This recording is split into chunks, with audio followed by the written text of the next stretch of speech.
Kata Nabi, kalau seseorang ingin dirubah oleh Allah pribadinya jadi baik menurut Allah, bukan menurut manusia. Ketika Allah menginginkan seseorang berubah jadi baik, ternyata bukan dunia yang pertama kali diberikan. Dunia terlampau kecil. Ya Habibi, ya Syafi'i, ya Rasulullah, bi ummi wa abi, fadilka sayyidi, salatu wa salam alaika ya Nabi. Quran surah kedua ayat 168. Di paling kanan sebelah bawah di mushaf. Tayyib ya ayyuhan nasu kulu mimma fil ardi halalan tayyiba. Kalau tayyib itu menunjukkan baik secara fisik, sehat.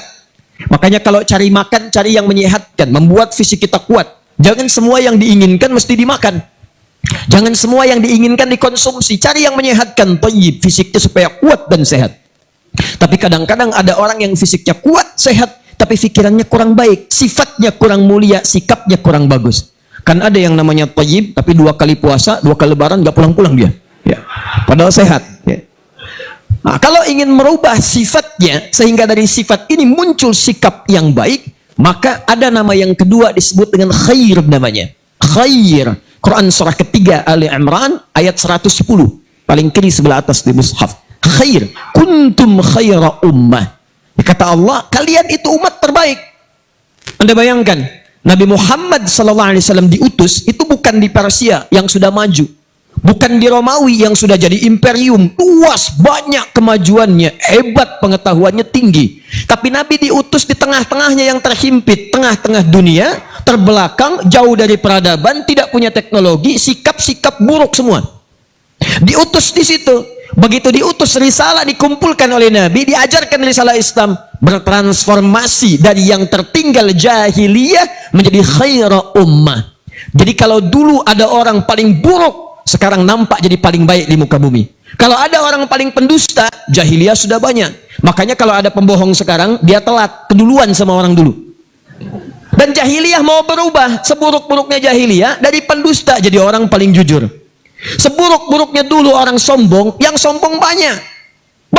Abu Jahal, Abu Lahab, abu-abu yang lainnya ada. Jadi kalau yang abu-abu sekarang muncul ikutan sombong, dia telat. Sudah ada yang dulu. Tapi ketika turun kemudian risalah Islam disampaikan oleh Rasulullah SAW, yang lain-lainnya memilih berubah jadi orang paling baik.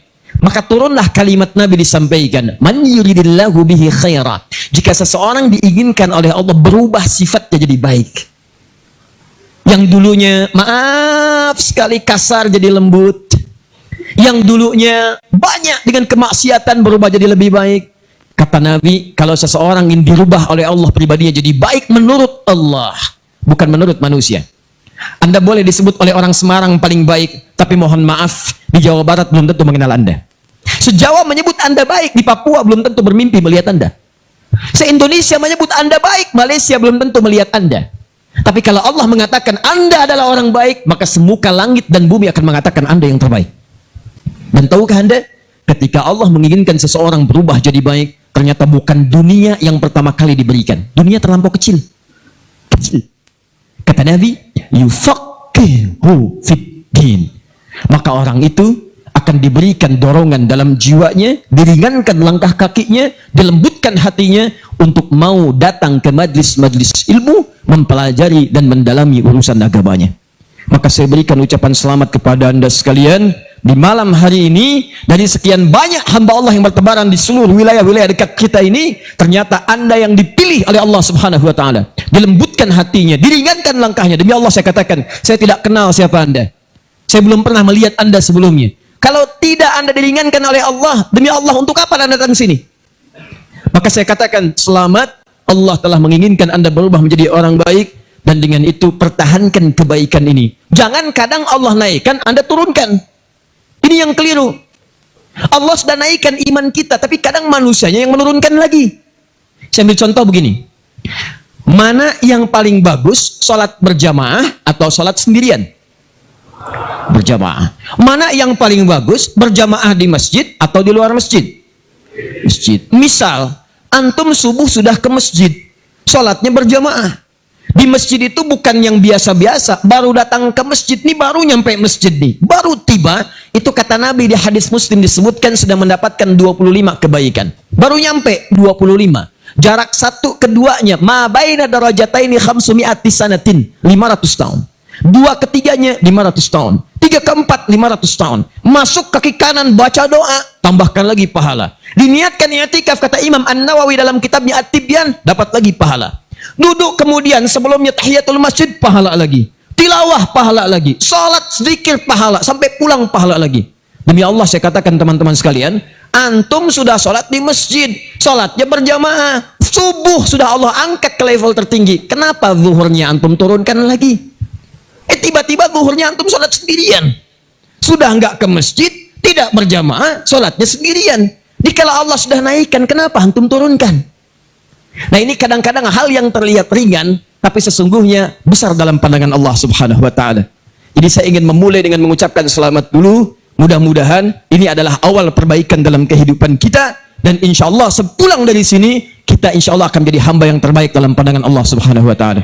Ya, dan itu tidak cukup dengan amin. Ya, kita harus pelajari dulu, karena amin tidak dipraktikkan sampai kiamat kurang 2 hari, itu tidak akan pernah terjadi. Ya.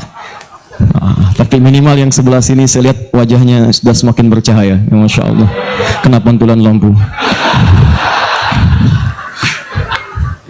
Yuk kita mulai bahasan kita malam hari ini. Semoga Allah berikan kesabaran untuk kita ya. Baik, tadi khair sudah saya tambahkan supaya tidak penasaran. Kalau kebaikan itu sifat dipraktekkan berubah jadi ma'ruf namanya. Thayyib, khair, ma'ruf. Kalau yang baik itu diniatkan karena Allah, maka berubah jadi ihsan namanya. Ihsan. Karena ada orang baik tapi kebaikannya tidak diniatkan karena Allah. Ada. Maaf ya, maaf. Antum kalau kedatangan tamu, misal saya bertamu ke tempat antum, disiapkan makanan nggak? Minuman? Kenapa? Karena Ustadz mau datang tamu. Bukan. Rumus hadisnya, perhatikan hadisnya. Man kana yu'minu billahi wal yaumil akhir falyukrim dhaifah. Siapa yang merasa beriman pada Allah dan hari akhir, jadi melakukannya karena Allah, bukan karena tamunya datang. Jadi mau tamu mah nggak ada tamu, kalau kata Allah jamu, ya jamu. Kalau cuma sekedar menjamu karena tamunya mau datang, jangankan yang beriman, yang tak punya iman pun melakukan hal yang sama. Maka orang ihsan itu, dia mengerjakan semuanya karena Allah. Makanya sekalipun tamunya nggak datang, dia nggak kecewa. Karena Allah yang perintahkan, bukan karena tamunya yang datang. Kalau antum kerjakan karena tamunya, ana mau datang nih, foto silahkan, ana siapkan yang terbaik jamuan. Di pertengahan tiba-tiba 10 menit lagi mau nyampe, afwan ada kejadian. Saya nggak bisa datang nih. Ya kan udah saya siapkan, kenapa nggak dicobain dulu? Tapi kalau anda kerjakan karena Allah, akhi afwan saya nggak bisa datang, nggak apa-apa. Hari ini Allah kirimkan makanan banyak buat saya. Kumpul. Nah kalau 4 ini bertemu, fisik sehat, pikiran bagus, sikap mulia, dikerjakan karena Allah, thayyib, khair, ma'ruf, ihsan berkumpul, maka berubah namanya menjadi soleh. Soleh. Ihsan ditemukan misal di Quran surah ke-46 ayat ke-15, soleh ditemukan di Quran surah ke-7 ayat 189. Karena itulah kita selalu berharap jika lahir keturunan, bermohon kepada Allah supaya lahir anak yang soleh. Berkumpul 4 kebaikan tadi. Hampir tidak pernah ditemukan ada seorang ibu berdoa atau ayah, ya Allah anugerahkan saya anak yang thayyib. Hampir tidak pernah ada. Soleh.